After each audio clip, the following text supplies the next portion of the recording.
Hello guys, আসসালামু আলাইকুম সবাইকে। আসলে ওই যে ইয়ার মতো বলতে হয়, আর এতদিন লুকাচ্ছিলাম, না আসলে সামনে তোমাদের জন্য বাইর হইতেই হইল। তো ওই স্বপ্নের মতো বলতে হয় আর কি। এই যে নাটকগুলো আপনারা শুরু করছেন, বেসিক্যালি মানে দেশটাতে এমনিতেই সার্কাস চলে। মানে এক এক সার্কাসের উপরে থাকি আমরা সবসময়, আর এক সার্কাস আপনারা দেখাচ্ছেন। তো এখন হচ্ছে বাংলাদেশের সব থেকে বড় ফ্যান ব্যাচ মেগা স্টার বলি আমরা, বহির্বিশ্বে যে রিপ্রেজেন্ট করতেছে বাংলাদেশকে।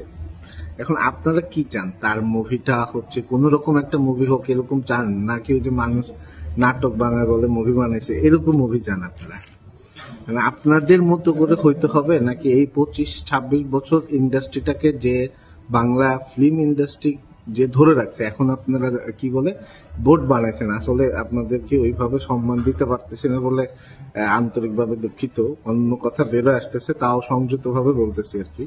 তো এই যে বোর্ড আপনারা বানাইছেন, আর এই বোর্ডে বসে যে অনেক কিছু করার সুযোগ পাচ্ছেন, সেই সুযোগটাও তো এই লোকটা এই ইন্ডাস্ট্রিটাকে বাঁচায় রাখছে বলে করতে পারতেছে। এখন প্রযোজকরা সাহস করে তাকে দেখে, বা বাংলা একটা মুভি তৈরি করতে মানুষ আগ্রহ প্রকাশ করে, তার জন্য ইন্সপায়ার হয়। কি বাংলা মুভি ছিল আপনারা কি ভুলে গেছেন?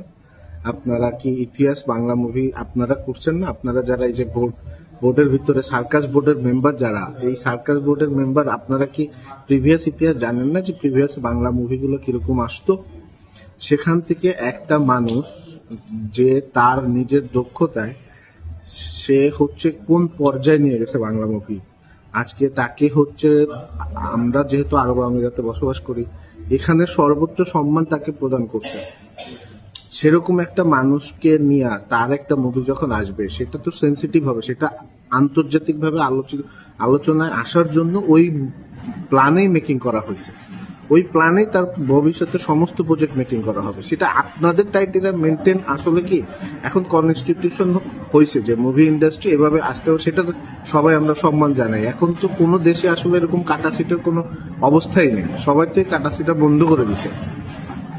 এখন কাটা সিটার জায়গাও নাই, মানে এখন হচ্ছে গ্রেডিং করছে, সবাই কিন্তু গ্রেডিং করছে। এই গ্রেডিং এ এজ রেটিং অনুযায়ী সে কিন্তু হচ্ছে সেই ছবিগুলো যায়। তো এখন বিশ্ব একদিকে চলতেছে, বিশ্ব একদিকে যাবে, আপনারা যাবেন একদিকে। আপনারা কিছু হইলেই মানে ওনার নামটা নিতে পারলে আপনারা একটু আলোচনা আসবেন, আপনাদের একটু পয়সা ইনকাম হবে, আপনাদেরকে একটু ট্রাফিক দিবে মানুষ, আপনারা আবার আপনাদের প্রজেক্টগুলো তার ভিতরে চালাবেন। এই ধরনের চিন্তা ভাবনা মাথায় নিয়ে বসেন দেখতে এবং একটা সার্কাস করতে। তো এই সার্কাসের যে আয়োজন আপনারা করতেছেন এবং যেটা করলেন বা যতটুকুই করছেন বা যেই চিন্তা ভাবনা করে করছেন, সেটার মাসুল আপনাদেরকে ডেফিনেটলি দিতে হবে। এই ইন্ডাস্ট্রি একদিনে এতদূর আসে না, এবং এই মানুষটা একা না। এই মানুষটা আমাদের বিশাল বড় বাংলাদেশ না, সারা পৃথিবীতে তার মুভি যখন আসে বাঙালিদের একটা ফেস্টিভ্যাল হয়। সেগুলো তো আপনাদের ভুলে গেলে চলবে না। সেই ফেস্টিভ্যালের যাকে দিয়ে হয় তার পিছনে যখন লাগতে যাবেন, তখন এই ফেস্টিভ্যাল যারা করে তারা তো সামনে আগাবে, এটাই স্বাভাবিক। তো এখন হচ্ছে ওই, আমি অন্য কিছু আপনাদেরকে বলতে চাচ্ছি না। আমি দেখলাম যে ফেসবুকে অনেকেই পোস্ট করছে, আমাদের যারা সাকিবিয়ান আছে তারা অনেকে পোস্ট করছে, যারা সাকিব খানকে নিয়ে ভিডিও বানায় তারা পোস্ট করছে, তারা একটা সুষ্ঠু আন্দোলন করতে চাচ্ছে, মানে সুষ্ঠু একটা প্রতিবাদ করতে চাচ্ছে। তো সেই সুষ্ঠু প্রতিবাদের ভিতরে আমরা খুব সচেতন ভাবে, আমিও আহ্বান জানাই যারা সাকিবিয়ান আছে তারা সবাই যাবেন, মানে সার্কাস বোর্ডের সামনে যাবেন। সেই বোর্ডের সামনে গিয়ে ওনাদেরকে জানান যে আসলে ওনারা যেটা চাচ্ছে বা করতে চাচ্ছে এটা ঠিক না। আমাদেরকে পুরোপুরি আমাদের জনগণ যেটা ডিসাইড করবে, আপনারা খারাপ করেন ভালো করেন যেটাই আসে সেটা আমাদেরকে দেখতে দেন, সবাইকে দেখতে দেন, আমরা সেটা ডিসাইড করবো কোন সময়। এখন তো সবকিছুতেই জনগণ রায় দিচ্ছে, তো এটাতেও নিতে দেন রায়। এটা ষড়যন্ত্র যে আপনারা করতেছেন সেটা বাচ্চা বাচ্চা মানুষরাও বুঝতেছে যেটা ষড়যন্ত্র করতেছেন। ওনাকে পিছনের দিকে টাইনা ধৈর্য রাখার মতন অ্যাবিলিটি কিন্তু আপনাদের নাই, এবং আর পারবেন না। কারণ মানে তার একটা বিশাল বড় ফ্যান বেজ আছে, সেই ফ্যান বেজের জায়গা এত শক্ত এবং তাকে মানুষ এত পছন্দ করে, এবং সে আন্তর্জাতিক এত রিকগনিশন সে অলরেডি পেয়ে গেছে যে তাকে আর ঠেলে নিচে নামানোর মতো কোনো জায়গা আপনাদের কাছে নাই। এখন আপনাদের কাছে যতটুকু আছে সেটা নিয়েই আপনারা খুব ভালো মেকানিজম করতেছেন। এগুলো আমরা বুঝি, অত কিছু খুলে বললাম না। আপনাদের সচেতন বিবেক আছে, আপনারা দেখেন কি করবেন। বাট আমরা যেহেতু তাকে ভালোবাসি এবং তাকে নিয়ে যখন নাড়াচাড়া করবেন তখন আমরা সামনে আসবো, এটাই স্বাভাবিক। এবং আমরা যেটা চাচ্ছি সেটা হচ্ছে আমাদেরকে এটা দেখার সুযোগ করে দেন, সবাইকে দেখার সুযোগ করে দেন। আপনাদের কারেকশন গুলো আমরাও একটু দেখতে চাই যে আপনারা কোথায় কারেকশন করছেন এবং আগে কি করছেন পরে কি করছেন সেই জিনিসটা আমরা একটু দেখতে চাই। আমাদের দাবি একটাই, আর কোনো দাবি নেই।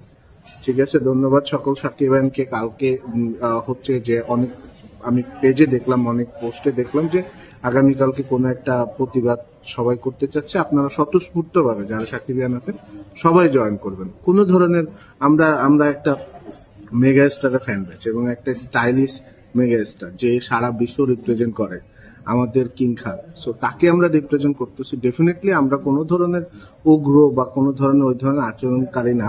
আমরা সুন্দর করে আমরা যেটা চাই, আমরা সবাই মিলে এটা দেখতে চাই যে আপনারা কি কারেকশনটা করছেন। আপনাদের ভুল আমরা ধরবো।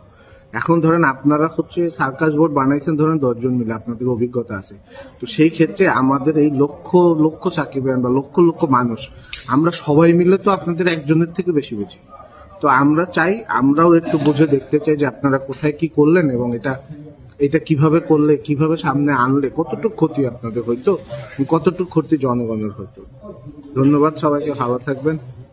সালাম আলাইকুম।